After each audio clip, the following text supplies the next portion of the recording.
السلام علیکم and a very good evening. Pakistan کے لیے بڑے دنوں کے بعد ایک اچھی خبر آئی ہے کہ آئی ایم ایف اور پاکستان کے درمیان ایک مرتبہ پھر معاہدہ ہو گیا ہے اگلی قسط کے لیے، جو کہ $1 ارب سے زائد کا ہے۔ یقیناً حکومت پاکستان کو بڑے پاپڑ بیلنے پڑے ہیں۔ اس کی بڑی وجہ یہ کہ امید تو کی جا رہی تھی، جب 2-2.5 ہفتے کے پہلے آئی ایم ایف کا وفد پاکستان آیا تھا، اس وقت پاکستانی حکومت کی طرف سے بڑے دعوے کیے گئے تھے کہ بجلی کے نرخوں میں یا ٹیرف میں بھی بڑی واضح کمی ہو جائے گی، اور دیگر جو ایشوز پاکستان کی حکومت نے ٹیبل پر رکھے تھے ان کے اوپر بھی بات چیت ہوگی۔ لیکن کچھ دنوں پہلے پتہ یہ چلا کہ پاکستان کی حکومت آئی ایم ایف کو صحیح معنوں میں مطمئن نہیں کر سکی، جس کی وجہ سے نہ تو بجلی کے ٹیرف میں کمی کی جا سکی اور نہ ہی پیٹرولیم مصنوعات کی جو قیمتیں اسی وجہ سے برقرار رکھی گئی تھی اس میں بھی کوئی کمی ہو سکی۔ لیکن اب بالآخر کچھ شرائط کو مد نظر رکھتے ہوئے حکومت پاکستان اس میں تو کامیاب ہو گئی کہ جو آلریڈی پہلے سے ہوا معاہدہ تھا اس کی مناسبت سے یہ قسط جاری کر سکے آئی ایم ایف۔ لیکن اب دیکھنا ہوگا کہ آیا باقی آئندہ آنے والی جو قسطیں ہیں اس میں بھی آئی ایم ایف کے ساتھ پاکستان کا ورکنگ ریلیشن شپ کیا ہوتا ہے، کیونکہ بظاہر دیکھا جائے تو حکومت پاکستان معاشی لحاظ سے اپنے آپ کو بہتر پوزیشن پر لانے کے دعوے تو کر رہی ہے، لیکن دوسری طرف ہم یہ دیکھ رہے ہیں کہ اس کے اصل نتائج یعنی کہ مہنگائی میں کمی اور عوام کو ریلیف ملتا ہوا نظر نہیں آ رہا ہے۔ دوسری طرف ہم دیکھ رہے ہیں کہ پاکستان کی حکومت کے پاس ایک بڑا چیلنج جو درپیش ہے وہ اپوزیشن کی بڑی جماعتوں کا اکٹھا ہونا اور لائنز کی صورت میں یکجا ہونا اپنی جگہ ہے، لیکن اس کے علاوہ دہشت گردی کا ایک مسئلہ جو اس وقت بڑے واضح طور پر پھیلتا ہوا 2 صوبوں میں نظر آ رہا ہے، اس میں کچھ کوتاہیاں حکومت پاکستان اور سیکیورٹی کے اداروں کی طرف سے اس پیرائے میں کی گئی کہ ان دہشت گردوں کو جب وہ آہستہ آہستہ پینیٹریٹ کر رہے تھے تو اس وقت صحیح طریقے سے ان کا قلع قمع نہیں کیا گیا، اور آج اس کا نتیجہ یہ ہے کہ 2 صوبوں میں وہ بڑی حد تک پھیل چکے ہیں۔ اب دیکھنا ہوگا کہ آیا اس حوالے سے کچھ دنوں پہلے جو قومی سلامتی کمیٹی کا اجلاس ہوا ہے اس میں جو فیصلے ہوئے ہیں جو بظاہر تو سامنے نہیں آ سکے، لیکن کس حد تک ان کے اوپر عمل درآمد ہوتا ہے۔ اور دوسرا، پاکستان پیپلز پارٹی یہ کہہ رہی ہے کہ ایک مرتبہ پھر نیا اجلاس بلانا ضروری ہے، کیونکہ اس میں اپوزیشن کی بڑی جماعتیں شامل نہیں ہوئی تھیں، جس میں پاکستان تحریک انصاف سر فہرست ہے، اور ان کی جو ریزرویشنز تھیں اس کو مد نظر رکھتے ہوئے ایک مرتبہ پھر سر جوڑ کر بیٹھنا چاہیے۔ اب دیکھنا ہوگا کہ آیا کس حد تک حکومت پاکستان اس ایشو کو ایڈریس کرتی ہے، لیکن پاکستان تحریک انصاف اس حوالے سے بڑی کلیئر ہے۔ سی ایم خیبر پختونخوا بڑا واضح انداز میں یہ کہہ چکے ہیں کہ کے پی میں کسی بھی قسم کا آپریشن افورڈ نہیں کیا جائے گا، لیکن یہ بھی کہا جا رہا ہے کہ کائنیٹک آپریشن ہے جو کہ سلو موشن پیس میں صحیح لیکن کے پی میں جاری ہے۔ کس حد تک آن پیج ہے کے پی کی حکومت بھی اور پاکستان تحریک انصاف کا اس پورے ایشو کے اوپر کیا ٹیک ہے، اس کے اوپر تفصیلی بات کرنے کے لیے میرے سے پاکستان تحریک انصاف کے سینئر رہنما بھی ہیں، ممبر قومی اسمبلی بھی ہیں، علی محمد خان صاحب میرے ساتھ ویڈیو لنک پر موجود ہیں۔ علی بھائی بہت شکریہ آپ کے وقت کے لیے۔ اب پہلے تو یہ فرمائیے گا کہ یہ جو اس وقت سچویشن ہے دہشت گردی کے خلاف، بظاہر پہلے تو پیپلز پارٹی نے ابھی کچھ وقت پہلے یہ مشورہ دیا ہے کہ وہ ثالث کا کردار ادا کرنے کے لیے تیار ہیں اگر پی ٹی آئی اور حکومت بات چیت کرنا چاہتے ہیں اس ایک مسئلے کے اوپر جو کہ ٹیررزم سے جڑا ہے۔ تو آپ سمجھتے ہیں کہ کسی ثالث کی ضرورت ہے، یا آپ کو لگتا ہے کہ صرف خان صاحب سے اگر ڈائریکشنز لے لی جائیں تو اگلے کسی اجلاس میں پی ٹی آئی بیٹھنا پسند کرے گی؟ بسم اللہ الرحمن الرحیم، اللہم صلی علی محمد وعلی آل محمد۔ سیاست میں ہمیشہ بات کی جاتی ہے، پچھلی جو سیکیورٹی میٹنگ تھی اس میں اگر عمران خان صاحب کو وقت پہ انگیج کر لیا جاتا تو بہتر ہوتا، اور شاید اس میں پھر ہم میٹنگ میں شرکت بھی کر لیتے۔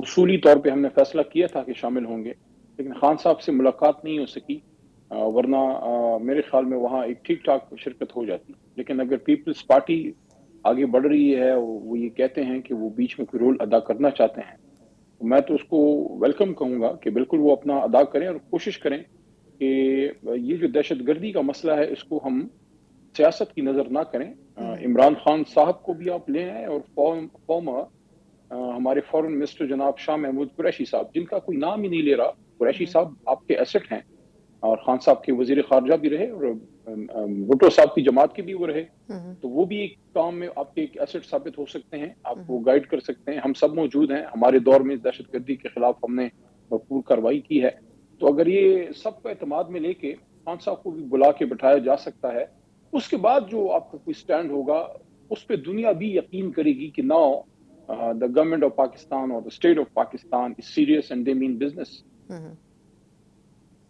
صحیح، لیکن اگر آپ سمجھتے ہیں کہ یہ جو قومی سلامتی کمیٹی کا اجلاس ہوا علی بھائی، اس میں بات چیت تو ہوئی، لیکن اب جس طرح کچھ لوگوں کی رائے تھی کہ گنڈا پور صاحب شامل تو ہوئے تھے لیکن وہ سی ایم کے علاوہ پاکستان تحریک انصاف کی نمائندگی بھی کر رہے تھے، تو آپ کو لگتا ہے کہ وہ ایشو بھی پورا ہو گیا، یا آپ کو لگتا ہے کہ نہیں اگر پارٹی کا وفد اپنی سطح پر جاتا تو وہ پارٹی کی صحیح معنوں میں نمائندگی ہوتی؟ دوسرا جو فیصلے اس میں ہوئے وہ کھل کر تو سامنے نہیں آ سکے، لیکن آپ کو لگتا ہے کہ ایک اور اجلاس اگر بلا لیا جائے تو اس میں کوئی مذائقہ نہیں ہونا چاہیے، ایک دفعہ پھر کنسنسس بلڈ اپ ہونے میں کوئی حرج نہیں ہے؟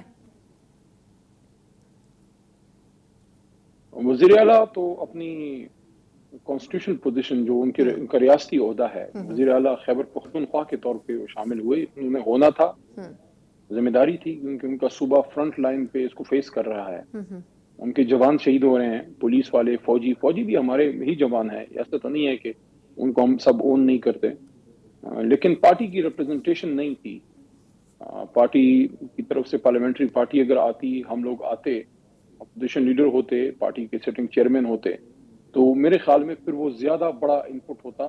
جہاں تک دوسرے سوال کا تعلق ہے، میں اس سے دوبارہ at the cost of repeating myself, yes I agree, دوبارہ میٹنگ ہونی چاہیے تاکہ اس میں بڑا لارجر کنسنسس بن سکے، اور میں اس کو ایک اور بھی سجیسٹ کروں گا کہ گورنمنٹ کی طرف سے ایک اے پی سی ایسی ہو جس میں پارلیمنٹ کے اندر تو جو جماعتیں ہیں وہ تو ہیں، لیکن کچھ جماعتیں ایسی بھی ہیں جن کا بڑا فٹ پرنٹ ہے عوام میں، لیکن پارلیمنٹ میں ان کی بدقسمتی سے یا فارم 47 کی وجہ سے ہو گیا، جو بھی جماعت اسلامی کو آپ دیکھیں، جی جماعت اسلامی کو آپ کیسے پاکستان کے بڑے پولیٹیکل فیصلوں سے مائنس کر سکتے ہیں، ان کا ایک رول ہے۔ پھر جو بلوچستان یا خیبر پختونخوا کی نیشنلسٹ چھوٹی جماعتیں ہیں، تعداد کے لحاظ سے چھوٹی، ان کی بھی ایک سے ہے، ہر ایک جماعت کی 2-3 ضلعوں میں ایک سے تو موجود ہے، بالکل تو بالکل اگر اے پی سی ہو اور اس میں آپ خان صاحب کو بھی بلائیں، مذہبی جماعتوں کو بھی بلائیں، لیکن بات انہی سے ہو جو ریاست پاکستان اور آئین پاکستان کو مانتے ہیں، ٹھیک، جو پاکستان کو نہیں مانتا وہ ہمارا سگا نہیں ہے۔ بالکل صحیح۔ اچھا یہ فرمائے گا علی بھائی کہ اب ایک اور مسئلہ بھی درپیش ہے، گنڈا پور صاحب نے، کیونکہ یہ ٹیررزم کا ایک ایسا ایشو ہے میرا خیال ہے کہ جس پہ کئی دنوں سے ڈیبیٹ ہو رہی ہے، ڈیولپمنٹ اس میں یہ ہے کہ ایک طرف گنڈا پور صاحب ایک وفد بھیجنا چاہتے ہیں پاکستان سے افغانستان، اور بات وہ کر رہے تھے کہ جی بات چیت ہونی چاہیے۔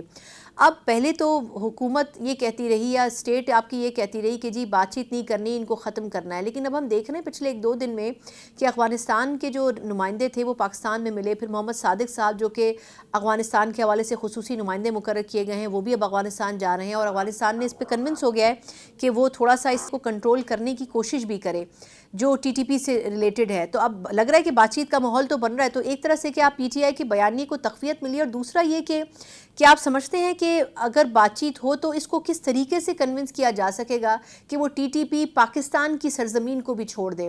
مطلب کیا ان کے لیے ان اینی کیس آپریشن ہی کرنا پڑے گا، یا بات چیت کا راستہ آپ کو لگتا ہے کہ زیادہ بہتر آپشن ہے؟ It should always be talk and fight. آپ صرف یہ نہیں کر سکتے کہ صرف لڑائی کرنی ہے، صرف بات کرنی ہے، دونوں کرنی ہے آپ نے، کیونکہ ایک آدمی آپ سے بات کرنا چاہتا ہے، آپ اس کو گولی نہیں مار سکتے، لیکن جو آپ پہ گولی چلا رہا ہے آپ اس کو کہیں گے نہیں آپ میرے سے بات کرو، کہ آؤ نا میں تمہیں بات کروں نا تیرے ساتھ، تو دونوں کام کرنے ہیں۔ دیکھیں بڑا انیشیٹو لوز کیا ہے موجودہ رژیم نے پوسٹ 2022 کا جو رژیم چینج ہوا اس کے بعد، کیونکہ 40 45 50 سال میں، بلکہ میں کہوں گا 77 سال پہلی بار کابل پازیٹو ہوا تھا اسلام آباد کے لیے۔ عمران خان صاحب کے دور میں جو 2 OIC کانفرنسز ہم نے کی، اور نیٹو اور افغان طالبان کے بیچ میں جو ہم نے ہماری اپنی جو اسٹیبلشمنٹ ہے ان کے ساتھ ظاہر ہے کولیبریشن، جب قطر میں دوحہ میں ہم نے ان کے نیگوسیشنز کروائیں، اور ایک پیسفل انخلا، کیونکہ جب بھی کوئی سپر پاور ایک علاقے سے جنگ کے بعد جاتی ہے وہاں سول وار ہوتی ہے، وہاں خون ہوتا ہے، سوشل فیبرک تباہ ہوتا ہے، لیکن پاکستان کی کاوشوں کی وجہ سے امریکہ یا نیٹو پیسفلی نکلا، اور افغان طالبان اور افغانی اپنے ملک میں ان کے اقتدار پیسفلی منتقل ہوا۔ ہمارا بڑا رول تھا، بڑا کریڈٹ تھا۔ بدقسمتی سے جب ہماری حکومت گئی ہے تو پھر اس وقت شہباز صاحب یا اس وقت بلاول صاحب فارن منسٹر تھے، کوئی وزٹ میرے خیال میں بلاول صاحب کی آن ریکارڈ نہیں ہے، حالانکہ شاہ محمود قریشی کتنا ایکٹیو تھے اس زمانے میں، وزیر اعظم شہباز شریف کو اس وقت ایکٹیو رول ادا کرنا چاہیے تھا۔ پھر بیچ میں جو caretaker setup Kakar صاحب کا آیا اس وقت بھی وہی سٹیٹس کو رہا، اور پھر جب میاں صاحب کو دوبارہ 1 سال ہو گیا ہے، جو موجودہ فارن منسٹر ہیں ڈار صاحب جو ہیں فورن منسٹری تو ان کا اس طرح سے شعبہ ہے بھی نہیں، لیکن وہ بھی آن ریکارڈ کبھی میں نہیں دیکھا کہ وہ افغانستان کے لیے وہ گئے ہوں یا کوئی وہ زیادہ ایکٹیویٹی تر کی ہو. شہباز شریف تو صاحب کو یہ کمپنی کرتے ہیں دوروں میں، الگ سے انڈیپینڈنٹلی تو کم ہی دوروں پہ جاتے ہیں. وہ پرانی عادت ہے نا، سمدھی بھائی ہیں تو سمدھی تو ہمیشہ ساتھ ہی رہتا ہے. ہاں انڈیپینڈنس آف مائنڈ کے لیے کہ آپ ایک آزاد وہ کر سکیں، ہاں اس کے لیے آدمی you have to man of stature کہ آپ کی اپنی ایک ویژن ہو. ان کی جو فیلڈ ہے وہ اکنامکس ہے، ادھر ہی رہتے تو بہتر تھا، لیکن بہرحال اس پہ نہیں جاتے. Not about Ishaq Dar, about Pakistan Afghanistan terrorism issue. Yes I think we should engage with them. اچھا ہوا کہ صادق صاحب اگر انہوں نے کیا ہے اور ان چیزوں کی طرف آ رہے ہیں جس کی طرف ہم چیخ چیخ کے کہہ رہے ہیں. Afghan Taliban on record I would say کہ میرے خیال میں کبھی انہوں نے پاکستان کو اٹیک نہیں کیا. بڑے سخت ٹیررزم کے زمانے میں بھی. ٹی ٹی پی کا کیس دوسرا ہے، آپ نے ان کو بھی انگیج کرنا ہے کہ بھئی ابھی آپ بتائیں کرنا آپ نے کیا ہے. لیکن اس سے پہلے اگر قوم ایک پیش پہ آتی ہے، خان صاحب بھی آپ کے ساتھ اس چیز پہ بیٹھتے ہیں، اور اس کے بعد جب آپ ایک بات کریں گے تو اس کے پیچھے 25 کروڑ کا وزن ہوگا. بالکل درست. اچھا یہ بتائیے غالب بھائی کہ اب یہ تو چلیں ایک مسئلہ سیکیورٹی کا درپیش ہے، اب دوسری طرف پی ٹی آئی اور باقی اپوزیشن کی جماعتیں احتجاجی تحریک شروع کرنا چاہ رہی ہیں، لیکن اس وقت بظاہر سچویشن یہ کہ پی ٹی آئی کو اندرونی اختلافات کا بڑا شدت سے سامنا ہے. جس طرح فیصل چودھری صاحب کا یہ کیس ہوا، کس طریقے سے انہوں نے گفتگو کی، وہ جب کورٹ کا ڈیسیجن آیا خان صاحب کی ملاقاتوں پہ، اور پھر انہوں نے اون نہیں کیا سلمان اکرم راجہ صاحب کے ڈیسیجن کو، پھر پتہ چلا کہ جی فیصل چودھری صاحب پارٹی کا حصہ ہی نہیں ہے. تو یہ جو مسائل روزانہ کی بنیاد پر پارٹی کے حوالے سے ہو رہے ہیں، کیا وجہ ہے؟ کلیئرٹی موجود کیوں نہیں ہے؟ آخر اگر آپ لوگوں نے ایک تحریک شروع کرنی ہے تو ان آپسی جو مسائل ہیں ان کے اوپر کسی طرح تو قابو پانا بڑا ضروری ہوگا پارٹی کے لیے بھی. ممبران کو بھی اس کا خیال کرنا چاہیے کہ عمران خان زندگی میں پہلی بار جیل میں ہے. پارٹی عمران خان کے بغیر بار چل رہی ہے. عمران خان صاحب کے ہوتے ہوئے یہ مسائل کم تھے. ایسا نہیں تھا کہ نہیں تھے، لیکن بہت کم تھے، کیونکہ ان کی پرسنالٹی ایسی ہے کہ سارے ان کی بات مان لیتے ہیں. لیکن ان کے اندر ہوتے ہوئے میرے خیال میں زیادہ رسپانسبلٹی بیرسٹر گوہر اور راجہ صاحب کی ہے، سیکرٹری جنرل کی. تو ان چیزوں کو دیکھیں. راجہ صاحب کو میں دیکھ رہا ہوں کہ وہ پیسج آف ٹائم انہوں نے اپنے آپ کو ایمفسائز کیا ہے، چیزوں کو کنٹرول اب وہ کر رہے ہیں. فیصل کی جہاں تک بات ہے، فیصل چھوٹے بھائی کی طرح ہے اور ساتھی ہے پارٹی کا پرانا. فواد کے آنے سے بہت پہلے وہ پارٹی میں تھا اور پارٹی کے لیے اس کی خدمات ہیں، لیکن ان کا کوئی بیان یا کوئی چیز ایسی نہیں ہے کہ آپ یہ کہیں کہ پارٹی میں کوئی بہت بڑے اندرونی اختلافات ہیں. یہ چیزیں آتی رہتی ہیں. اس وقت پارٹی انٹیکٹ ہے. Secretary general, chairman office, opposition leader, وزیر اعلیٰ خیبر پختونخوا، پارٹی کی main leadership, M N As, parliamentary party, political party, core committee. یہ میں نے آپ کو خلاصہ بتا دیا. ساری ایک پیج، کوئی ایسی کوئی چیز نہیں. کوئی چیز ہوتی بھی ہے تو میں ادھر موجود ہوں، باقی لوگ موجود ہیں، ہم اس کو مینیج کر لیتے ہیں. اندر بڑی ٹربل شوٹنگ ہوتی ہے، آپ کو کیا پتا، ہم بڑی چیزیں ٹھیک کر رہے ہوتے ہیں. تو ایسا نہیں ہے. اور یہ تو قدرتی امر ہے، قدرتی امر ہے کہ اگر عمران خان صاحب کے پائی کا لیڈر آپ جماعت سے اٹھا کے جیل میں 6 دن کے لیے ڈال لیں تو باہر بزنس ایز یوزول تو نہیں ہوگا نا، کچھ نہ کچھ تو مسئلہ آئے گا. نہیں یہ بات تو درست ہے کہ جیسے آپ جیسے سینئر جو لوگ موجود ہیں وہ بہت سے ایشوز کو کنٹرول بھی کر لیتے ہیں. لیکن علی بھائی لاسٹ کویسچن ہے. جی وقت نے وقت سے پہلے ہی سینئر بنا دیا. نہیں جب ایسی شاہ بات صاحب جیسے لوگ جیلوں میں پڑے ہیں، اسد عمر بھائی جیسے لوگوں کو پارٹی چھڑوانی پڑی، بہت سے لوگ ایسے ہیں جن کے پیچھے آج بھی میرا دل اداس ہے کہ مجبوری میں ان کو جانا پڑا. جیسے علی نواز اوان ہیں، جیسے صداقت عباسی ہیں، ہمارے عثمان ڈار ہیں. نہیں لیکن علی بھائی وقت ایک جیسا نہیں ہوتا. میرا خیال ہے وقت ایک جیسا نہیں رہتا. اگر کبھی اچھا وقت تھا تو برا وقت آیا تو اچھا وقت پھر بھی آئے گا. میرا خیال یہ کہ پر امید رہنا چاہیے اور اپوزیشن کی حیثیت سے. ہاں بالکل. ایک چیز تو کلیئر ہے نا کہ عوام نے ایک بڑا مینڈیٹ تو آپ کی جماعت کو دیا. آخری سوال یہ کرنا چاہوں گی کہ اب یہ جو احتجاجی تحریک شروع ہونے جا رہی ہے، یہ تو سمجھ آ رہا ہے کہ جے یو آئی ایف آپ کو کھلے دل سے 100% تو سپورٹ نہیں کرے گی. تو اب اپنے طور پر کشتیاں جلا کے نکلیں گے آپ لوگ؟ بس یہ میں جاننا چاہ رہی ہوں. جی آئی کیا میں کیا کہوں. مولانا صاحب میرے خیال میں رائٹ سائڈ آف ہسٹری کی طرف آ رہے ہیں. اللہ ان پہ رحم کرے. اور میں کہوں گا کہ اللہ کرے کہ وہ خان صاحب کے قریب ہوں، کیونکہ وقتی سیاسی مفادات تو ایک طرف، لیکن عمران خان صاحب کا جو ملک کے لیے ویژن ہے کہ وہ اس ملک کو ایک اسلامی فلاحی ریاست بنانا چاہتے ہیں، مدینہ کی ریاست کی طرز پہ. اس طرح تو کوئی نہیں بنا سکتا، لیکن ہم نے ویژن کیا فالو کرنا ہے. اکثر ہمیں اس پرسپشن کا سامنا رہتا ہے. چھوڑا وقت ہے اس پہ میں بات کر لوں. کوئی ویسٹرن ڈیموکریسی کو فالو کرے گا، کوئی یورپین کانٹیننٹ کے، کوئی جو ہے رشین جو ان کا اسٹرکچر ہے، کوئی ٹرکش. ہم حضور صلی اللہ علیہ وسلم کے ماڈل کو فالو کرتے ہیں نا. وہ اچیو کر سکتے ہیں یا نہیں وہ علیحدہ چیز ہے. تو خان صاحب نے آپ کو ویژن دیا کہ آپ مدینہ ماڈل پہ ہم ملک کو چلائیں گے. تو مولانا صاحب بھی تو یہی بات کرتے ہیں. تو پھر کیا مرمانے ہیں کہ ایک دوسرے سے دور ہیں، نزدیک آئیں، ملک کو اسلامی ریاست کے طرز پہ چلانے کے لیے ایک دوسرے کا ہاتھ بٹائیں. تو ہم تو ان کو ہاتھ بڑھا رہے ہیں، لیکن وہ ادھر ادھر دیکھ لیتے ہیں، لیکن امید ہے ساتھ چلیں گے، ساتھ بالکل چلیں گے۔ ٹھیک، بہت بہت شکریہ علی محمد خان صاحب ہمارے ساتھ موجود تھے، پاکستان تحریک سینئر رہنما، بہت شکریہ آپ کے وقت کے لیے۔ یقیناً پی ٹی آئی تو بڑی کلیئر انڈرسٹینڈنگ رکھتی ہے کہ انہوں نے کرنا کیا ہے، اب دیکھنا ہی ہوگا کہ اپوزیشن کی دیگر جماعتیں اس پورے سینیریو میں ان کا ساتھ دیتی ہیں یا پھر نہیں، لیکن دوسری طرف اتحادی جماعتیں حکومت کی یعنی کہ پاکستان پیپلز پارٹی بھی ایک مختلف سوچ رکھتے ہوئے حکومت کے اتحاد کا حصہ تو ہیں، لیکن کچھ ناراضگیوں کے ساتھ ان سے ان کا موقف لیں گے ایک بریک کے بعد۔ بریک کے بعد ایک بار پھر آپ کو خوش آمدید کہتے ہیں، جہاں پاکستان تحریک انصاف کیا سوچ رکھتی ہے، خاص طور پر پاکستان کی حکومت کے حوالے سے بھی اور احتجاجی تحریکوں کے حوالے سے بھی، اپوزیشن کی الائنسز کے بارے میں وہی ہم یہ دیکھ رہے ہیں کہ حکومت کی ایک مضبوط ترین اتحادی پاکستان پیپلز پارٹی بڑی خاموشی کے ساتھ ایک ثالثی کا کردار ادا کرنے کی کوشش کر رہی ہے۔ جے یو آئی فے اور حکومت کے درمیان کہ کسی طور اس گرینڈ الائنس کا حصہ بننے کے بجائے اجتناب کرے جے یو آئی فے، بظاہر ان خاموش ملاقاتوں کے حوالے سے کچھ نتیجہ تو اخذ نہیں کیا جا سکتا، لیکن یہ بھی اپنی جگہ توجہ طلب بات ہے کہ پاکستان پیپلز پارٹی بڑے کور ایشوز میں، چاہے وہ دہشت گردی سے جڑا ہے چاہے معیشت سے جڑا ہے، اپنا ایک ٹیک ضرور رکھتی ہے، اور خاص طور پر ایک ایسے ماحول میں جب ان کی اپنے کچھ جو ریزرویشنز یا تحفظات تھے ان کو اس وقت کی حکومت صحیح معنوں میں ایڈریس نہیں کر رہی ہے۔ لیکن دیکھا جائے تو پچھلے کچھ دنوں میں بلاول بھٹو صاحب نے جب سے قومی سلامتی کے کمیٹی کے اجلاس کے بعد دہشت گردی کے ایشو کے اوپر کھل کر بات کی ہے، ایک نئے ایکشن پلان کی بات کی ہے، تمام اتحادیوں اور اپوزیشن کی جماعتوں کو اکٹھا کرنے کی بات کی ہے، تو یقیناً یہ ایک ایسا مشورہ ہے جو کہ اس وقت کی حکومت اور اپوزیشن دونوں کو اس پہ غور کرنا چاہیے۔ اسی پہ کوئی تفصیلاً بات کرنے کے لیے میرے ساتھ موجود ہے پاکستان پیپلز سینئر رہنما بھی ہیں، سابق وفاقی وزیر بھی ہیں، سید نوید قمر صاحب میرے ساتھ موجود ہیں۔ نوید صاحب بہت شکریہ سر آپ کا۔ سر پہلے یہ فرمائے گا کہ بلاول بھٹو زرداری صاحب نے حکومت کو مشورہ دیا ہے کہ قومی سلامتی کمیٹی کا اجلاس دوبارہ بلایا جائے، آپ کیا کہیں گے، اس کی وجہ کیا ہے؟ بنیادی طور پر وہ کیا چاہتے ہیں کہ ایک مرتبہ پھر تمام جو اسٹیک ہولڈرز ہیں وہ سر جوڑ کر بیٹھیں، اور خاص طور پر یہ فرمائیے گا کہ کیا اس کی کوئی خاص وجہ حکومت کے سامنے رکھی گئی ہے پیپلز پارٹی کی طرف سے؟ جو پچھلا اجلاس ہوا تھا اس میں پی ٹی آئی کا اور کچھ اور اپوزیشن پارٹیز کا بائیکاٹ تھا۔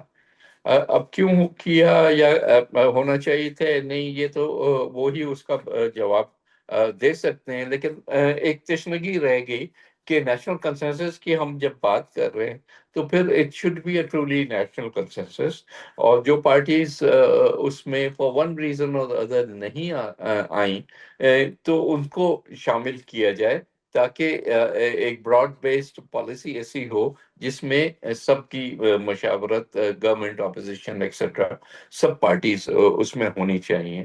سر لیکن یہ فرمائے گا کہ جو آپشن رکھا گیا ہے اپوزیشن کی جماعتوں کو بھی دوبارہ اس اجلاس میں بلانے کا اور اکٹھا ہونے کا، تو اس کی کوئی مضبوط وجہ تو حکومت کو بتائی گئی ہوگی، اور کیا حکومت کی طرف سے اس کے اوپر کوئی جواب آیا ہے کہ آیا واقعی وہ اس آپشن کو کنسیڈر کریں گے؟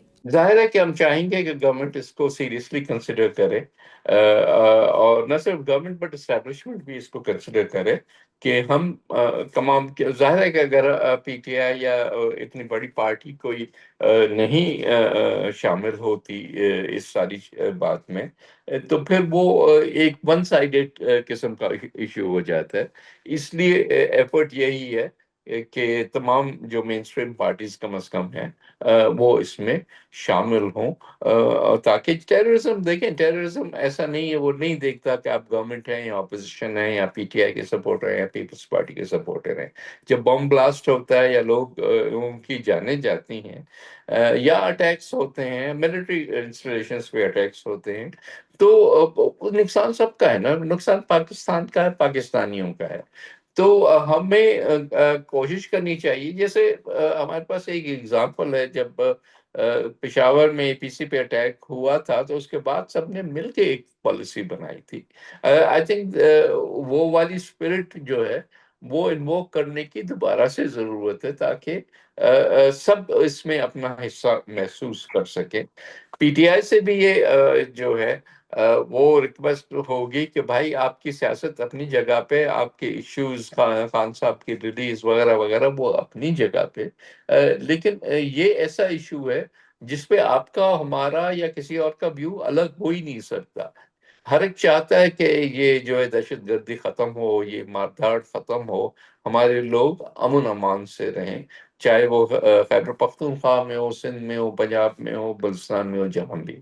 سو آئی تھنک ان کو بھی ری تھنک کرنی چاہیے اپنی پالیسی، بجائے اس کے کہ کرٹیسائز کرتے رہیں۔ سر یہ فرمائے گا کہ ابھی کچھ دن پہلے قمر زمان کائرہ صاحب نے کچھ ملاقاتیں کی ہیں، پہلے مولانا فضل الرحمان صاحب سے اور اس کے فوری بعد انہوں نے وزیر اعظم شہباز شریف صاحب سے بھی ملاقات کی ہے، ان ملاقاتوں کا کیا مقصد تھا؟ میرا خیال ہے فرسٹ آف آل تو یہ دونوں ایشوز الگ الگ ہیں۔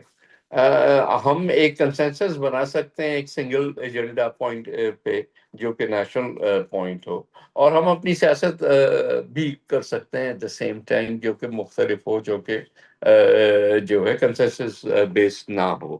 تو ہم ان دو باتوں کو کنفیوز نہ کریں کہ کچھ لوگ اس کو اس پیرائی سے بھی دیکھ رہے ہیں کہ شاید یہ کارڈ ہو حکومت کا کہ اس کو الائنس بننا۔ پہلی چیز کو الائنس اتنا بڑا ہوگا نہیں، alliance is primarily P T I, اور ان کے ساتھ اگر مولانا صاحب ملتے ہیں تو باقی جو ہے پارٹیز وہ تو ان کی نہ ریپرزنٹیشن پارلیمنٹ میں ہے، نہ ہی ان کو کوئی اتنا بڑا جو ہے آپ کردار دے سکتے ہیں۔ So it is not that big a deal, جتنا فوکس میڈیا پہ شاید اس کا فوکس زیادہ ہے، ریئلٹی گراؤنڈ پہ جو ہے وہ اتنا نہیں ہے۔ تو نوید کنور صاحب یہ سمجھا جا سکتا ہے کہ اس وقت پاکستان پیپلز پارٹی جے یو آئی فے اور حکومت کے درمیان کسی قسم کی ثالثی کا یا پل کا کردار ادا کر رہی ہے؟ دیکھیں پہلی چیز تو یہ اس وقت یا بعد میں آپ نے دیکھا 26 امینڈمنٹ پہ جب ڈسکشنز ہو رہے تھے تو پیپلز پارٹی اور جے یو آئی الٹیمیٹلی قریب آئے اور ایک یونیفائڈ پالیسی جو ہے وہ دی، اور حکومت کو وہ والی پالیسی اڈاپٹ کرنی پڑی اور ڈرافٹ اس حساب سے بنا۔ تو پولیٹیکل پارٹیز کا تو کام یہ ہے، سیاست اسی کو کہتے ہیں کہ آپ انٹریکٹ کریں، بات چیت کریں، راستے نکالیں، سولوشنز نکالیں۔ تو یہاں بھی کیونکہ ہم بات تو سولوشنز نکالنے کی کر رہے ہیں، جب وقت آئے گا، جب الیکشنز ہوں گے تب ہر ایک اپنی اپنی جو ہے وہ سیاست کرے، لیکن ایسے معاملات پہ ہم سیاست کو ایک سائڈ پہ چھوڑ کے جو اپنی پارٹی بیسڈ یا پرسنل بیسڈ سیاست ہو، بلکہ ہم ملک کے لیے پہلے کریں، اور ایسا موقع جو ہے وہ ملک کے لیے کام کرنے کا ہوتا ہے، انڈیویجولی یا پارٹی بیسڈ نہیں ہوتا۔ سر یہ فرمائے گا کہ پاکستان پیپلز پارٹی کے جو قائدین ہیں وہ نواز شریف صاحب کے سیاسی طور پر ایکٹیو ہونے کے اوپر ہمیشہ سے زور دیتے رہے ہیں، نواز شریف صاحب نے بلوچستان کے حوالے سے بھی ایک سٹیٹمنٹ دیا ہے کہ اس پر تمام سیاسی جماعتوں کو اکٹھا ہونا چاہیے اور بات چیت کرنی چاہیے، پیپلز پارٹی کیا اس رائے سے متفق ہے؟ ڈیفینیٹلی پیپلز پارٹی کا تو پہلے دن سے سٹانس یہ رہا ہے کہ ہر معاملہ جو ہے وہ بات چیت سے حل کیا جائے، ایشوز کو سمجھا جائے، گریوینسز کو سمجھا جائے اور ان کو ریزالو کرنے کی کوشش کیا۔ کبھی بھی طاقت کے زور پہ کسی قسم کی ڈسینٹ کو ختم نہیں کیا جا سکتا۔ اگر اسٹرینتھ دکھانی بھی ہوتی ہے اور کسی دشمن کو یا بعد کے ایلیمنٹس کو، تو وہ ایک لیمیٹڈ طریقے سے ہوتی ہے، اس کے بعد الٹیمیٹلی تو ہر چیز ٹیبل پہ ریزالو ہوتی ہے۔ اور بلوچستان پاکستان کا حصہ ہے، بلوچستان کے لوگ پاکستانی ہیں، چاہے وہ ان کا سیاسی ویو پوائنٹ کچھ بھی ہو۔ تو ہم ایسے کیسے پاکستانیوں کو چھوڑ سکتے ہیں کہ بس ٹھیک ہے ان کو ہم نے باہر نکال دیا؟ کچھ ایلیمنٹس کو چھوڑ کے جو کہ آبویسلی فارن فنڈڈ ہوتے ہیں یا انٹرسٹ کو واچ آؤٹ کر رہے ہوتے ہیں، باقی تو سب ہمارے اپنے لوگ ہیں، اور ہمیں ان کی نقطۂ نظر کو سمجھنے کی بھی کوشش کرنی چاہیے، اور اس کو جو ہے وہ پالیسی پیرائی میں بھی لے کے آنا چاہیے۔ سر یہ بھی فرمائے گا کہ 4 اپریل کو شہید ذوالفقار علی بھٹو صاحب کی برسی منانے جا رہی ہے پیپلز پارٹی، خبریں یہ ہیں کہ اس میں آپ کی جماعت کوئی بڑی اناؤنسمنٹ کرنے جا رہی ہے، کیا یہ اطلاعات درست ہیں؟ نہیں، اناؤنسمنٹ تو 4 اپریل، ایک تو ہمارا ہر سال یہ 2 ایونٹس ہوتے ہیں، 4 اپریل کو بھٹو صاحب کی برسی ہوتی ہے اور 27 دسمبر کو شہید بیوی کی برسی ہوتی ہے، اور اس میں ہماری گیدرنگ بھی ہوتی ہے، پالیسی ڈیسیشنز بھی لیے جاتے ہیں۔ میرا خیال ہے ایک تو بہت بڑا ایشو جو کہ سندھ کے حوالے سے آ رہا ہے وہ کینالز کی کنسٹرکشن کا ہے، جو ون سائڈڈ ڈیسیشن میکنگ ہوئی ہے۔ نوید قمر صاحب یہ بتائے گا سر کہ پیپلز پارٹی ان دنوں سندھ میں احتجاج کر رہی ہے پانی کے مسائل اور ان تمام مطالبات کے اوپر جو کہ حکومت کے ساتھ وعدے کی صورت میں کیے گئے تھے لیکن ان پر ابھی تک عمل درآمد نہیں ہو سکا، تو کیا وجہ ہے سر کہ ایک طرف آپ لوگ احتجاج بھی کر رہے ہیں، وفاق سے شکایتیں بھی کر رہے ہیں، لیکن دوسری طرف آپ لوگوں کا جو اتحاد ہے حکومت کے ساتھ وہ اپنی جگہ برقرار ہے؟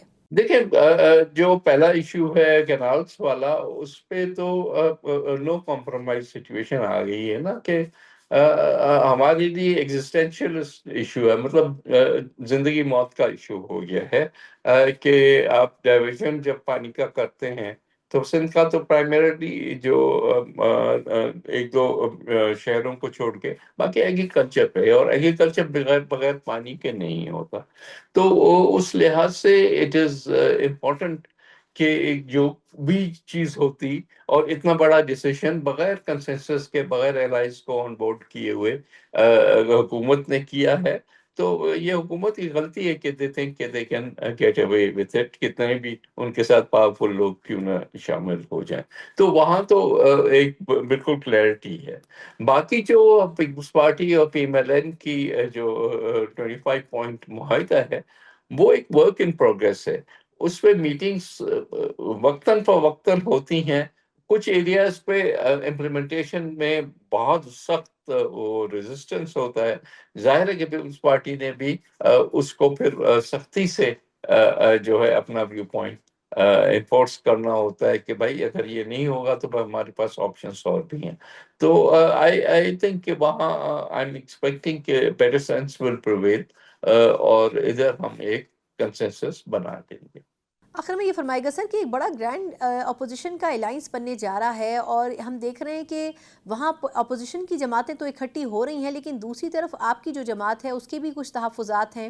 پھر جو ایک اور اتحادی ہے متحدہ قومی موومنٹ، اس کے بھی حکومت سے تحفظات ہیں. کیا آپ دونوں بھی کسی موقع کے اوپر اپوزیشن کا حصہ بن سکتے ہیں؟ دیکھیں پہلی چیز تو یہ کہ پیپلز پارٹی اگر آج کی حکومت سے الگ ہو جائے تو گرینڈ الائنس اور نو گرینڈ الائنس، وہ حکومت گر جائے گی، ختم ہو گئی بات. تو اس پہ تو اتنا بڑا کچھ سوچنے کی ضرورت ہی نہیں ہے کہ وی نیڈ کے پی ٹی آئی یا اور کوئی پارٹی ہمیں راستہ دکھائے.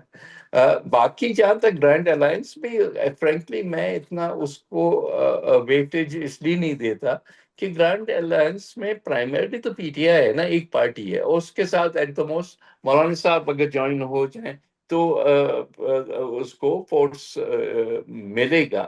بیانڈ دیٹ تو باقی پارٹیز جو ہیں وہ ان کی کوئی اتنی ویٹیج نہیں ہے نہ پارلیمنٹ میں یا وہ فرنجز پہ ہیں. بہت بہت شکریہ. سید نوید خبر صاحب ہمارے ساتھ موجود تھے، پیپلز پارٹی کے سینئر رہنما اور سابق وفاقی وزیر. یقیناً پیپلز پارٹی تمام تر ایشوز کے باوجود بھی اس وقت کی حکومت کے ساتھ کھڑی ہے. اب دیکھنا ہوگا کہ آیا حکومت کس حد تک ان کے تحفظات دور کرتی ہے. ایک مختصر وقفے کے بعد جہاں سیاسی گفتگو کی ہے، وہیں کچھ ماحولیاتی حوالے سے بڑے امپورٹنٹ ایشوز ہیں جو کہ پاکستان کو اس وقت درپیش ہیں. وہ کیا ہیں، اس پر بات کریں گے ایک بریک کے بعد. بریک کے بعد ایک بار پھر آپ کو خوش آمدید کہتے ہیں. سیاسی خبروں کے علاوہ کچھ ایسی خبریں بھی ہیں جن کے اوپر بات کرنی بڑی ضروری ہے، کیونکہ اگر دیکھا جائے تو پاکستان کے لیے شاید سب سے بڑے چیلنجز اگلی دہائی میں وہی درپیش ہو سکتے ہیں. اس میں سے ایک بڑا مسئلہ پانی کی کمی کا بھی ہے. اس سال سب سے بڑا مسئلہ یہی درپیش رہا کہ بارشوں میں جو بڑی واضح کمی ہوئی، اس کی وجوہات تو نہیں معلوم، لیکن اس کا نتیجہ یہ نکل رہا ہے کہ کہا جا رہا ہے کہ ان علاقوں میں بھی پاکستان کے جو کہ عموماً بارشوں سے فیضیاب ہوتے تھے، ان علاقوں میں پانی کا بڑا شارٹ فال ہو سکتا ہے. کچھ عرصے پہلے پنڈی اسلام آباد تک کی حد تک بھی یہ بات کہی جا رہی تھی، لیکن جو گزشتہ کچھ سپیل پانی کے بارشوں کے آئے، اس کے بعد صورتحال کچھ بہتر ہونے کی بات تو کی گئی. لیکن اب بھی یہ کہا جا رہا ہے کہ تقریباً 3 صوبوں میں، جس میں سندھ، بلوچستان اور پنجاب شامل ہیں، وہاں خشک سالی اس سال ہوگی. اب اتنا بڑا یہ ایک ایشو ہے جس کے اوپر شاید حکومت کام تو کر رہی ہے، لیکن شاید اتنا مؤثر انداز میں کام کرنے کی جو ضرورت ہے وہ شاید محسوس نہیں کی جا رہی، کیونکہ حکومت کچھ اور دیگر ایشوز میں اس قدر الجھی ہوئی ہے کہ شاید یہ جو انوائرمنٹل ریلیٹڈ ایشوز ہیں اس پر شاید اس طرح توجہ نہیں دی جا رہی. اور اگر خشک سالی ہوتی ہے تو پنجاب جیسا ایسا جو صوبہ جو کہ ایگریکلچر کے لحاظ سے بڑا امپورٹنٹ ہے، بلوچستان جہاں پر لائف سٹاک کا ایک بڑا جو حصہ ہے وہ موجود ہوتا ہے، اور سندھ بھی اوبویسلی اس میں کچھ نہ کچھ حصہ ڈالتا ہے ان چیزوں میں. تو یہاں پر ان تینوں صوبوں میں اگر پانی کا شارٹ فال ہوگا تو اس کو کیسے مینیج کیا جائے گا، اور آئندہ آنے والے وقت میں اس کے حوالے سے کیا تیاریاں ہو سکتی ہیں، اس کے اوپر کچھ تفصیلی بات کرنے کے لیے ہم چاہیں گے. ہمارے ساتھ موجود ہیں ایگزیکٹو ڈائریکٹر ہیں SDPI کے ڈاکٹر عابد قیوم سلیری صاحب میرے ساتھ موجود ہیں. سلیری صاحب بہت شکریہ سر آپ کے وقت کے لیے. سر یہ فرمائے گا کہ ابھی محکمہ موسمیات نے کچھ ہفتے پہلے بھی یہ بات کی تھی کہ بارشیں کچھ کم ہوئی ہیں، پھر ایک سپیل آیا، اس کے بعد پھر اب یہ کہا جا رہا ہے کہ 3 صوبوں میں آلموسٹ خشک سالی ہوگی، اور اپنا جو سرٹن ایک لمٹ تھی اس سے تقریباً 40% کم بارشیں ہوئی ہیں. کتنا یہ کرٹیکل ہے ہمارے لیے، خاص طور پر ان صوبوں کو اگر مد نظر رکھا جائے تو؟ جی ثنا، آپ نے رات کی جو تازہ خبر پڑی ہوگی کہ پاکستان کو IMF نے اس کا اسٹاف لیول ایگریمنٹ کے ساتھ ساتھ جی جی کلائمیٹ چینج سے نپٹنے کے لیے ایک ریزیلینٹ سسٹینیبلٹی فنڈ جو ہے 28 ماہ کا $1.3 بلین کا وہ بھی اپروو کیا ہے. بالکل یہ خبر میں اس لیے کہہ رہا ہوں آپ کے اس ٹاپک سے لنک کرتے ہوئے کہ پاکستان ان ممالک میں شامل ہے جو موسمیاتی تبدیلیوں سے متاثر ہو رہے ہیں اور ہو چکے ہیں. یہی وجہ ہے کہ IMF کا وہ جو ایک اسپیشل فنڈ بنایا گیا ہے موسمیاتی تبدیلیوں کے حوالے سے، اس میں پاکستان کو جو ہے یہ پاکستان کی اپلیکیشن ایکسیپٹ ہوئی لون کی. اب یہ موسمیاتی تبدیلیاں ہیں کیا اور آج کے ٹاپک سے اس کا تعلق کیا ہے؟ موسمیاتی تبدیلیاں جو ہیں وہ یہ آ رہی ہیں کلائمیٹ چینج کہ یا یہ ٹمپریچر ہے اور پانی ہے، یا ٹمپریچر بہت زیادہ بڑھ جائے گا یا بہت کم ہو جائے گا، یا پانی اتنا ہوگا کہ وہ بہا کے لے جائے سیلاب کی شکل میں، یا پانی بالکل نہیں ہوگا. اور یہ انپریڈکٹیبل ہے، یہ نہیں پتا کہ کب ٹمپریچر ڈراپ کر جائے، کب ٹمپریچر بہت اوپر چلا جائے، کب سیلابی کیفیت بن جائے، کب ڈراؤٹ آ جائے. اور اسی کو کلائمیٹ چینج کہتے ہیں اور اسی کے لیے اس وقت ہمیں تیاریاں کرنے کی ضرورت ہے. اور اگر ہم اس وقت دیکھیں کہ جو پانی کی سچویشن بن رہی ہے اس کا امپیکٹ اگر آپ دیکھنا چاہیں تو کپاس جس پہ کہ ہماری معیشت کا بہت حد تک دار و مدار ہے، وہ کپاس جو کہ ہمارے جنوبی پنجاب سے لے کے سندھ تک کے جو کسان ہیں ان کے لیے وہ روزگار کا ذریعہ ہے. اس سال آپ کی کپاس کی پیداوار جو ہے 40% تک کم رہی ہے. کچھ اسی طریقے سے گندم کے بارے میں بھی وہ بھی ڈیمیج ہوئی ہے. بالکل بات چیت جو ہے وہ ہو رہی ہے. اللہ کرے کہ ابھی جو حالیہ بارشیں اس کی وجہ سے کچھ بہتری آ جائے. لیکن یہ جو پانی ہے اس کے 3 ذرائع ہیں ہمارے پاس. ایک تو وہ ہے جو کہ رن آف دا ریور جو گلیشیئر میلٹنگ سے اور جو سیلابی پانی آبپاشی نہری نظام کے ذریعے ملتا ہے. دوسرا گراؤنڈ واٹر ایکسٹریکشن جو کہ ٹیوب ویل کی شکل میں آتا ہے. اور تیسرا ہمارا بارانی ایریا جہاں پہ کہ نہ نہریں ہیں نہ وہاں پہ زمین میں پانی نزدیک ہے، وہ پیورلی بارشوں پہ ڈیپینڈ کر رہا ہوتا ہے. تو جب آپ کا ٹمپریچر اس طرح سے ویریشن آ رہی ہے یا آپ کے پاس پانی کی سٹوریج جو ہے وہ جب پانی بہت ہو تو موجود نہ ہو، تو پھر کیا ہو رہا ہے کہ زیادہ ٹمپریچر آپ کے گلیشیئرز کو بڑی تیزی سے میلٹ کریں گے. ان گلیشیئر میلٹنگ کی وجہ سے چند سالوں کے لیے آپ کے پاس پانی کی بے تحاشا جو ہے فراوانی ہوگی اور اس کے بعد پھر خشک سالی شروع ہو جائے گی کیونکہ سورس جو ہے گلیشیئر وہ کم ہوتے چلے جا رہے ہوں گے.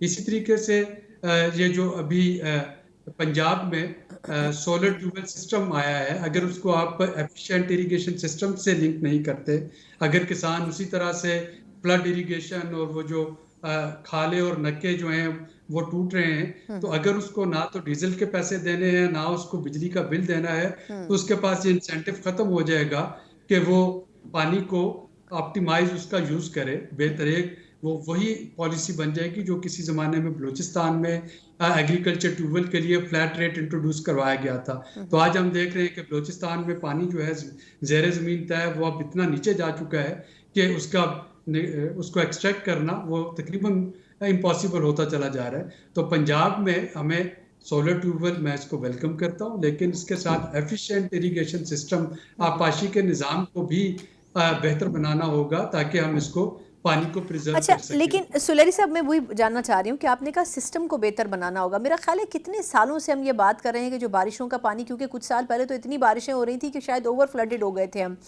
اب یہ کیسے مینیج ہوگا کہ ہم کس طرح ریزروائرز بنائیں، ہم کس طریقے سے اس پانی کو جو ویسٹ ہو رہا ہوتا ہے سمندروں میں چلا جاتا ہے اس کو ہم مینیج کر سکیں؟ کیونکہ بلوچستان اور سندھ میں تو کئی جگہ ایسی ہیں جہاں پر پانی ہوتا ہی نہیں ہے. تو ہم اس کے اوپر کام کیوں نہیں کر رہے ہیں کہ وہ جو پانی اللہ ہمیں دے رہا ہے اس کو تو کم از کم ہم سیو کر لیں؟ دیکھیے بدقسمتی سے ڈیم جو ہے وہ تو پاکستان میں ایک پولیٹیکل سٹگما اور ٹیبو بن گیا. وہ کالا باغ ڈیم تو نہیں بنا، لیکن باقی بھی ڈیم جو تھے ان کی بننے کی ایک تو اگر آپ رفتار کو دیکھ لیں یا اس کے بارے میں پولیٹیکل ول کو دیکھ لیں تو وہ ایک چیلنج ہمارے لیے بنتا چلا جا رہا ہے. دوسرا ہے آپ کا رین واٹر ہارویسٹنگ کا کانسیپٹ پوری دنیا میں ہو رہا ہے کہ بارش کے پانی کو ذخیرہ کیا جائے، اس کو خشک سالی میں استعمال کیا جائے. ہمیں اس کی طرف شفٹ کرنا ہوگا. ہمیں ڈائیورشن جو کینالز ہیں ان کا سوچنا ہوگا کہ سیلاب میں جب بہت زیادہ پانی آئے اس کو کیسے ڈائیورٹ کیا جائے، کہاں پہ اس کو اسٹور کیا جائے تاکہ سیلاب کی کیفیت جو ہے وہ پیدا نہ ہو. اور تیسرا ہمیں اپنے جو پانی کا اوور آل استعمال ہے نا، ابھی بھی آپ دیکھیے کہ ایک طرف یہاں پہ ملینز کی تعداد میں ایسے افراد ہیں جن کو کہ پینے کی پانی تک، صاف کی بات نہیں کر رہا، پینے کے پانی تک رسائی نہیں ہے. دوسری طرف آپ دیکھ لیں جتنے ہمارے پوش ایریاز ہیں، گاڑیاں بھی اسی صاف پانی سے دھل رہی ہیں، سارے لان بھی سیراب ہو رہے ہیں، فرش بھی اسی سے. ری سائیکلنگ کا بھی کوئی سسٹم نہیں ہے استعمال ہوئے ہوئے پانی کا. بالکل درست کہہ رہے ہیں. پانی کو کنزرو کرنا ہوگا. اگر اپنے گھر سے شروع کریں، ٹوتھ برش کرتے ہوئے جتنی دیر آپ پانی کا نلکا کھلا رکھتے ہیں، اگر اس کے نیچے کوئی برتن رکھ دیں تو ایک ایوریج برش کرتے ہوئے 3 سے 4 لیٹر پانی جو ہے وہ ہم ڈرین میں بہا چکے ہوتے ہیں، اور یہ صاف پانی ہوتا ہے. تو یہ ہمیں تھوڑا سا اس پہ سوچنا ہوگا. جس طریقے سے ہم نے گیس کے ساتھ کیا، گیس کو وہ جو آئے تھے پائلٹ والے چولہے اور برنر، ساری رات وہ پائلٹ چلتا رہتا تھا، اور آج ہم گیس جو ہے امپورٹ کرنا پڑ رہی ہے. اچھا، اب سلیری صاحب جو گیس والا مسئلہ ہے وہ تو میرا خیال ہے ایسے زخم ہے جن کو چھیڑنا نہیں چاہیے. ہم تو کہتے تھے ہم باہر ایکسپورٹ کریں گے گیس کو، اور ہم نے ساری جو چیزیں CNG پہ کر دی اور پھر ہم نے کہا جی یہ تو ختم ہو گئی. اچھا مجھے کوئکلی بتائیے کہ لاسٹ گیس تو ہم نے کر لی، پانی ہم امپورٹ نہیں کر سکیں گے. صحیح کہہ رہے ہیں، بالکل ٹھیک کہہ رہے ہیں. پانی کو ہمیں محفوظ کرنا ہے، ایک ایک قطرہ جو ہے اس کو ہمیں بڑے سینسیبلی یوز کرنا ہے اور اس کو پریزرو کرنا ہے. اچھا مجھے سر لاسٹ فیو منٹ ہے، مجھے ایک سوال اور آپ سے کرنا ہے. دیکھیں جس طرح UAE وغیرہ یا سعودی عرب میں ہو رہا ہے کہ وہاں بارشیں نہیں ہوتی تھی، وہ آرٹیفیشلی اب رین جو ہے اس کو کریٹ کر رہے ہیں. ہمیں یہ کتنا ایکسپینسو پڑے گا؟ کیونکہ اب جس طرح پچھلے کچھ ہفتوں میں جب بارشیں نہیں ہوئیں تو ہم دعائیں مانگتے رہے لیکن ہم وہ ٹیکنیکس استعمال نہیں کر سکے. آپ کے خیال میں وہ کتنی ایکسپینسو ہیں کہ پاکستانی حکومت وہ افورڈ نہیں کر سکتی؟ دیکھیں ٹیکنیکلی آرٹیفیشل رین وہیں پہ ہوتی ہے اگر ہوا میں نمی ہو. UAE وغیرہ میں چونکہ ساتھ میں سمندر ہے، اس کی نمی کا کچھ نہ کچھ کمپوننٹ ہوتا ہے، اس کو آپ کنسالیڈیٹ کر کے بادل بنا سکتے ہیں، وہ بادل بھر سکتے ہیں. پاکستان میں سوائے یہ کراچی جو کوسٹل بیلٹ ہے، اس کے علاوہ اگر آپ یہ سارا پلین ایریا دیکھیں تو وہاں پہ نمی ہوگی تو آرٹیفیشل رین کی جائے گی نا. اگر ہوا میں نمی ہی نہیں ہے، بالکل خشک ہے، تو وہاں پہ نمی کہاں سے آئے گی کہ ان بادلوں کو کنسالیڈیٹ کیا جا سکے اور اس سے بارش ہو سکے. تو یہ ٹیکنیکل چیلنج کے علاوہ میٹرولوجیکل چیلنج بھی ہے ہمارے پاس آرٹیفیشل رین کے لیے، کہ یہ تبھی ممکن ہوتی ہے اگر ہوا میں کچھ نمی ہو. بالکل صحیح. بہت بہت شکریہ سر آپ کے قیمتی وقت کے لیے. ڈاکٹر سلیری صاحب ہمارے ساتھ موجود تھے، SDPI کے ایگزیکٹو ڈائریکٹر ہیں. بڑی کلیئر انداز میں جس طرح وہ وضاحت کر رہے تھے اس وقت کی سچویشن کی. کچھ مسائل تو ہیں لیکن ان مسائل کو اگر ہم نے لک آفٹر ٹائملی نہیں کیا تو آگے آنے والے چند سالوں میں بڑا ہی مشکل ہو جائے گا. پاکستان جہاں دیگر ایشوز کے اوپر کام کر رہا ہے، وہاں انوائرمنٹل ایشوز خاص طور پر ایسے ہیں جن کو مد نظر رکھنا آگے آنے والے چند سالوں میں بہت ہی کرٹیکل ہو سکتا ہے. اگر ان کے اوپر توجہ نہیں دی گئی تو پھر مسائل شاید مزید بھی بڑھ سکتے ہیں، خاص طور پر ایگریکلچرل پوائنٹ آف ویو سے. اسی نوٹ کے ساتھ پروگرام کا وقت ختم ہوتا ہے. مجھے اجازت دیجیے. اللہ حافظ.